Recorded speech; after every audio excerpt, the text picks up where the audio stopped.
अस्सलाम वालेकुम स्टूडेंट्स हम चैप्टर नंबर जो है वो पढ़ रहे हैं 2 बायोलॉजिकल मॉलिक्यूल्स। और इसमें आज हमारा नेक्स्ट लेक्चर जो है वो है अबाउट लिपिड्स। ओके, लिपिड्स क्या होते हैं? अब लिपिड्स जो हैं स्टूडेंट्स वो है heterogeneous group of compounds related to fatty acids. अब lipids students is a heterogeneous group of compound. Heterogeneous means कि जो लिपिड्स हैं वो अपनी प्रॉपर्टी के लिहाज से, अपने स्ट्रक्चर्स के लिहाज से डाइवर्स होते हैं as compare to other compounds. वो कैसे? क्योंकि ये फैटी एसिड्स है, यानी कि इसमें एसिड जो है वो एक जो एडिशनल ग्रुप होता है जिसको हम कहते हैं फैटी एसिड्स, यानी कि इसमें अल्कोहल ग्रुप अटैच होता है जो एडिशनल होता है।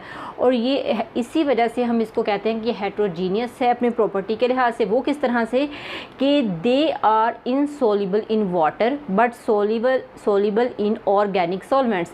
ये वाटर के अंदर इनसॉल्युबल होता है। ये भी एक प्रॉपर्टी है जो इसको अदर कार्बोहाइड्रेट्स जो हैं उनसे डिफ़र करती है कि ये वाटर के अंदर सोल्युबल नहीं होता। इसको सोल्युबल बनाने के लिए क्या होता है, हमें जो सोल्यूशन की ज़रूरत होती है वो है ऑर्गेनिक सॉल्वेंट्स। ठीक है, ऑर्गेनिक सॉल्वेंट्स कौन कौन से? For example ether, alcohol, chloroform and benzene. Okay, ये तमाम अगर कंपाउंड्स हमारे पास होंगे जो कि ऑर्गेनिक सॉल्वेंट्स हैं। अब आप सबको पता है ऑर्गेनिक सॉल्वेंट्स कौन से होते हैं, इनके वो सॉल्वेंट्स जिनके अंदर कार्बन हाइड्रोजन इकट्ठे मौजूद होते हैं। ठीक है, इनकी ऐसा हमने सॉल्वेंट लेना है जिसके अंदर कार्बन और हाइड्रोजन होंगे। अब ईथर का फार्मूला देखो, उसमें भी कार्बन हाइड्रोजन है, अल्कोहल है, क्लोरोफॉर्म है, बेंजीन है। तो इन सब में हाइड्रोजन एंड कार्बन टुगेदर होते हैं, इकट्ठे होते हैं। तो ये ऐसा सॉल्वेंट बन जाता है जिसको हम कहते हैं ऑर्गेनिक। और इस ऑर्गेनिक सॉल्वेंट्स के अंदर जो लिपिड्स होते हैं वो एबिलिटी रखते हैं सॉल्युबल होने की। Okay, lipids are oil, fats, cholesterol and related compounds, यानी कि ये इन तमाम जो है वो इनके अंदर ये कंपाउंड्स होते हैं जिनमें कोलेस्ट्रॉल होगा, फैट्स होंगी एंड जो है वो ऑयल होगा। ओके, ये सारे के सारे क्या होंगे? लिपिड्स होंगे। Lipids are synthesise in liver. अब जो लिपिड्स है वो लिवर के अंदर सेंथिसाइज होता है in human body. Okay, human में की अगर हम बात करें तो लिपिड जो है वो लिवर के अंदर सेंथिसाइज होता है। मे भी ये सेंथिसाइज हो सकता है ओके लिवर के in humans being. Okay, also found in oil, butter, whole milk, cheese and also in some red meats. और जो हम फ्राइड फूड खाते हैं, यानी कि जो जंक फूड होता है, उसके अंदर भी लिपिड्स बहुत ज़्यादा जो है वो पाया जाता है। और ये स्टोर होता है इन एडिपोज टिश्यू। हमारी बॉडी के जो एडिपोज टिश्यू होते हैं उनके अंदर लिपिड्स जो है वो स्टोर होता है। ओके, तो अब लिपिड जो है ये एक मतलब बहुत ज़्यादा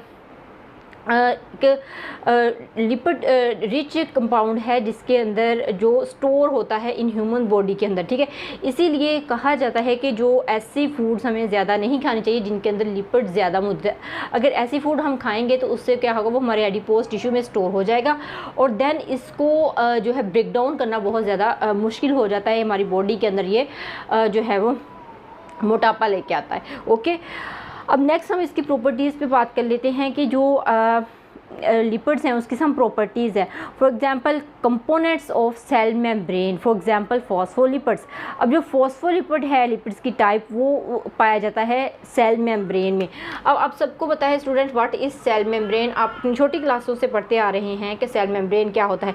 the outer most covering of animal cell is called cell membrane. क्योंकि हमारी फॉर एग्जाम्पल स्किन है, इसकी आउटर मोस्ट कवरिंग क्या आएगी सेल की, वो होगी सेल मेम्ब्रेन, जो हमारे सेल को प्रोटेक्ट करती है डिफरेंट इन्वायरमेंटल कंडीशन से। ओके, तो इसका जो कंपोनेंट है सेल मेम्ब्रेन का वो कौन सा लिपिड है, वो है फॉस्फोलिपिड, जिसमें फॉस्फेट ग्रुप भी अटैच होता है। ठीक है, तो यहाँ पे हमारे पास जो है वो फॉस्फोलिपिड आ जाता है। ओके, अब स्टोरेज ऑफ एनर्जी। अब लिपिड जो है स्टूडेंट्स वो एनर्जी स्टोर करने का ज़रिया है और ये बहुत ज़्यादा एनर्जी स्टोर करता है एज़ कम्पेयर टू कार्बोहाइड्रेट्स।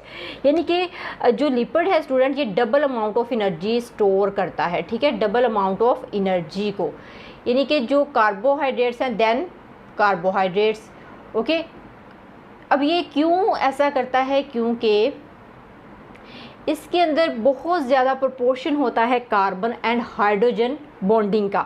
ठीक है, क्यों? बिकॉज इसके अंदर कार्बन और हाइड्रोजन जो बॉन्ड होते हैं वो बहुत ज़्यादा होते हैं एज़ कम्पेयर टू कार्बोहाइड्रेट्स, और ऑक्सीजन कम होता है। ठीक है, ऑक्सीजन क्या होता है, जो ऑक्सीजन बॉन्ड बनता है वो लेस होता है।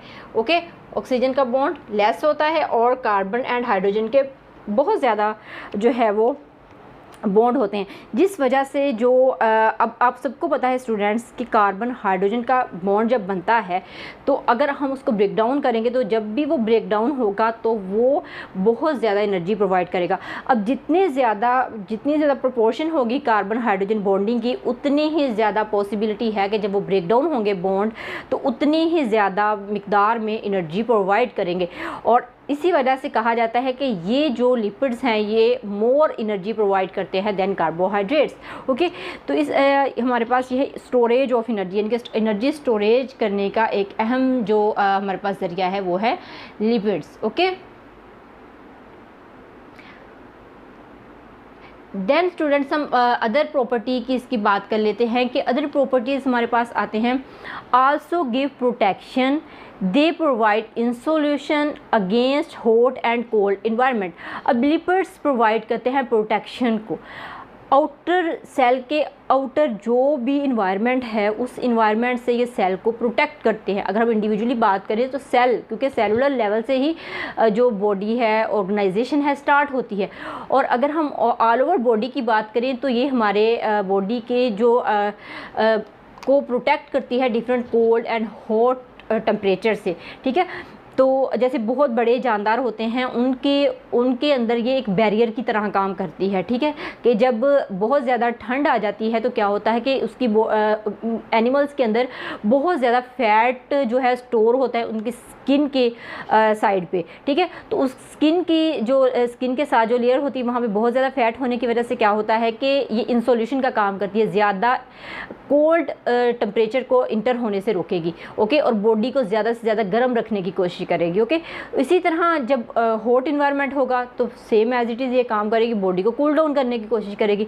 तो इस तरह हम कहते हैं कि as a barrier and a protection provide करती है ये हमारी बॉडी को या डिफरेंट हायर एनिमल्स की जो बॉडी है उसको। ओके, अब आप लोगों ने सुना होगा जैसे कि मोटे इंसान है तो हम कहते हैं उनको सर्दी कम लगती है, ठीक है, क्योंकि उसमें चर्बी बहुत ज़्यादा होती है। चर्बी ही एक्चुअली फैट्स है।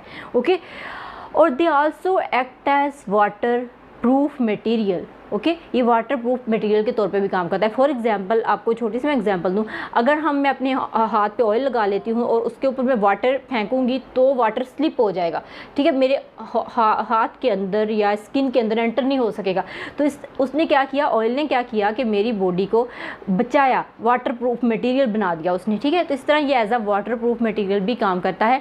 Wax in the exoskeleton of insects and cutin and additional protective layer on epidermis of some plants. ठीक है, तो जो प्लांट्स की एपिडर्मस होती है उनमें भी वैक्स और क्यूटन जो है वो इम्पोर्टेंट रोल प्ले करती है as a water proof material. For example leaves, fruits and seeds. अब ये जो क्यूटन होती है ना, शाइनी लेयर होती है। अब अगर आप लीव को स्टूडेंट्स देखेंगे तो आपको लीव जो है थोड़ा शाइन करता हुआ नज़र आएगा। ठीक है, तो उसके ऊपर क्यूटन की लेयर होती है जो थोड़ी शाइनी मटेरियल में होती है। इसी तरह फ्रूट्स है उसके ऊपर कवरिंग होती है एंड सीड्स है। ठीक है, तो ये उसको मज़ीद जो है प्रोटेक्टिव लेयर बना देती है। ओके, नेक्स्ट हम अब बात करते हैं हम स्ट्रक्चर्स ऑफ लिपिड्स पे। तो स्टूडेंट्स, स्ट्रक्चर ऑफ लिपिड्स जो है वो आपको पता है कि lipids is a polymer of fatty acids. Polymer of fatty acids का क्या मतलब है स्टूडेंट्स कि these are lipids are made up of fatty acids. इसके जो यूनिट्स हैं इसको बनाने वाले वो क्या हैं, फैटी एसिड्स हैं। ओके, अब अगर हम इसके स्ट्रक्चर्स की बात करें तो यहाँ पे मैंने इसका एक स्ट्रक्चर ड्रा किया है। ठीक है, तो long chain of hydrogen and carbon bonding आपको नज़र आ रही है, देखें। ठीक है, सारे कार्बन एटम है और इसके साथ ज्वाइन हुए हैं हाइड्रोजन, और इसके अंदर आपको एक जो है लार्ज प्रोपोर्शन नज़र आ रहा है हाइड्रोजन एंड कार्बन की बॉन्डिंग का। इसी वजह से हमने पीछे कहा कि ये मोर एनर्जी प्रोवाइड करते हैं as compare to carbohydrates because they have more hydrogen carbon bonding. Okay, अब यहाँ पे आपको इसका जो नज़र आ रहा है ये ग्रुप इसके साथ अटैच है। ठीक है, ईस्टर ग्रुप। अब इसको यहाँ पे हम क्या कहते हैं कि जब भी जो है वो कार्बन के साथ O का जो ग्रुप बनता है, ऑक्सीजन का ग्रुप बनता है, तो यहाँ पे जो बॉन्ड बनता है स्टूडेंट वो ईस्टर बॉन्ड बनता है। ठीक है, ये भी आप लोग याद रखेंगे, this is ester bond. Okay, तो जब कार्बन और ऑक्सीजन का बॉन्ड बनता है तो ये ईस्टर बॉन्ड कहलाता है। ओके, तो यहाँ पे स्टूडेंट आपको नज़र आ रहा है कि ऑक्सीजन बहुत कम है। ये देखिए, एक डबल बॉन्ड यहाँ पे बनाया ऑक्सीजन ने और एक यहाँ पे ऑक्सीजन का बॉन्ड है और ये हाइड्रोजन है। ओके, तो इस तरह हमारे पास जो है ये ईस्टर बॉन्डिंग आ गई और ये आपको long chain of carbon atom नज़र आ रहे हैं। ओके, और जो इसका नीचे वाला आपको फार्मूला नज़र आ रहा है स्टूडेंट्स, ये भी सेम एज इट इज़ है, फैटी एसिड्स हैं, बट यहाँ पे आपको डबल जो है वो बॉन्ड नज़र आ रहा है। ठीक है, अब स्टूडेंट हमारे पास जो हैं कि जो फैटी एसिड्स होते हैं वो या तो डबल बॉन्ड बनाते हैं या फिर वो सिंगल बॉन्ड ही बनाते हैं आपस में। कार्बन और कार्बन एटम या तो सिंगल बॉन्ड होते हैं या फिर वो डबल बॉन्ड भी हो सकते हैं। और अगर जो फैटी एसिड्स, जिन फैटी एसिड्स के अंदर जो है वो डबल बॉन्ड होता है उसको हम कहते हैं अनसैचुरेटेड फैटी एसिड्स। ओके, तो जिनके अंदर डबल बॉन्ड होगा स्टूडेंट्स उसको हम क्या नाम देंगे? अनसैचुरेटेड। यहाँ पे मैं लिख देती हूँ, ये अनसैचुरेटेड है। क्यों नाम दिया गया अनसैचुरेटेड का? Because they have double bond of carbon atom. अब जहाँ पे डबल बॉन्ड आएगा वहाँ पे ये बेंड कर जाएगा। ठीक है, अब जब डबल बॉन्ड किसी भी मॉलिक्यूल के अंदर आ जाता है स्टूडेंट्स तो वो थोड़ा सा जो है वो कम ताकतवर हो जाता है। ठीक है, क्यों? क्योंकि इसका ये बॉन्ड खाली है तो ये किसी और एटम के साथ बॉन्डिंग कर सकता है। ओके, तो जल्दी कोई भी एटम इसके ऊपर अटैक कर सकता है, तो इसी वजह से जो है वो थोड़ा सा कम ताकतवर हो जाता है और ये है अनसैचुरेटेड। ओके, और ऐसे फैटी एसिड्स जिनके अंदर कोई भी डबल बॉन्ड नहीं पाया जाता स्टूडेंट्स, उनको हम कहते हैं सैचुरेटेड फैटी एसिड्स। तो ये हमारे पास क्या आ गए? सैचुरेटेड। अब यहाँ पे आपने फैटी एसिड्स पढ़ा, तो फैटी एसिड्स जो है हमने देखा कि इसमें अब इवन नंबर होते हैं। ठीक है, फैटी एसिड्स में इवन नंबर होते हैं और वो 2 से लेके 30 तक हो सकते हैं। 2 से 30 तक उसमें कार्बन जो है वो हो सकते हैं, यानी कि ये इवन नंबर होते हैं फैटी एसिड्स। ओके, अब स्टूडेंट यहाँ पे आपने फैटी एसिड से रिलेटेड एक और बात जानी कि जो फैटी एसिड्स होते हैं वो 2 तरह के होते हैं, saturated fatty acids and unsaturated fatty acids. अब जो जिनके अंदर डबल बॉन्ड होगा उसको हम अनसैचुरेटेड कहेंगे और जिसके अंदर डबल बॉन्ड नहीं होगा उसको हम कहेंगे सैचुरेटेड। यानी कि ये वाला जो लिपिड है ये सैचुरेटेड है और ये वाला जो है वो अनसैचुरेटेड है। ठीक है, तो अब ये इवन नंबर मैंने आपको कह सकता है 2 से लेके 30 कार्बन एटम्स इस पूरी चेन के अंदर अटैच हो सकते हैं और जो अनसैचुरेटेड होते हैं वो तकरीबन 6 डबल बॉन्ड एक ही चेन में मौजूद हो सकते हैं। ठीक है, ज़्यादा से ज़्यादा 6 डबल बॉन्ड हो सकते हैं एक ही चेन के अंदर। ठीक है, अब यहाँ पे स्टूडेंट हमने इसका फार्मूला देखा और फार्मूले के अंदर हमने एक और चीज़ नोट की जिसको हमने कहा कि सैचुरेटेड एंड अनसैचुरेटेड क्या चीज़ है। तो ये भी आप लोगों को पेपर में जो है वो पूछी जा सकती है। ओके, तो यहाँ तक हमने स्ट्रक्चर ऑफ लिपिड्स के बारे में बात की स्टूडेंट्स, और इंशाल्लाह हम नेक्स्ट फैटी एसिड्स के बारे में थोड़ी सी मज़ीद बात करेंगे अपने नेक्स्ट आने वाले लेक्चर के अंदर। ओके।